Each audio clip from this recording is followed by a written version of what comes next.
Hey guys, I got something important to talk about.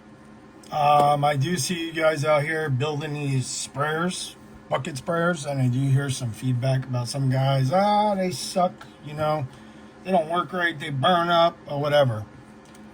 So, this is back to wiring again. I'm going to show you something. So, when you're building these, right, say the pump you use is a 10 amp or a 20 amp.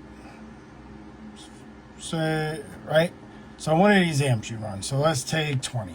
Say this pump's a 20 amp. And you're going to use the step down, which is, these come in different ratings. And you don't want to buy, remember I told you earlier, you never want to go amp to amp, guys. So if you guys are buying the step down that's 10 amps, and I know a lot of people don't look at this. Now you just, what did you do? You went amp to amp, right? So every time you come on and off this trigger and this thing cycles, because you went amp to amp, you're going to cook fast, okay? You're going to start raising the resistance. Wires are going to get hot. You're going to burn the pressure switch.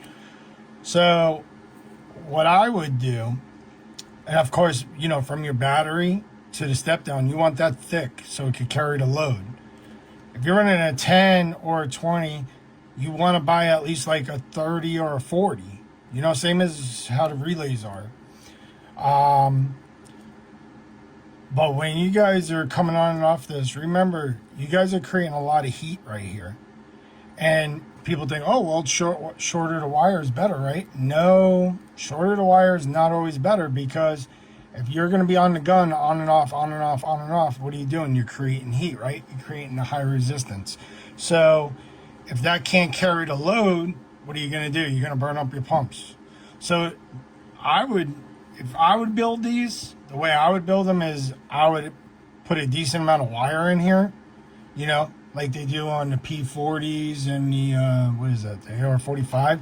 They use like 30 feet of bypass. Well, that's kind of what you want to do here a little bit, because that will give the wire some time to cool down. So if you guys are having problems, this might be something to look at. I just thought of it, so I'm like, let me make this video, because I've had a couple guys tell me this. So, and your fuses, guys, I've seen something burn up already.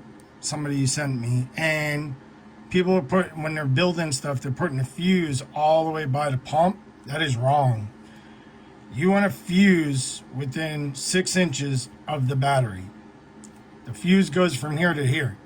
You can't run 2 fuses in a line on a pump, but you can run 2 fuses in other builds.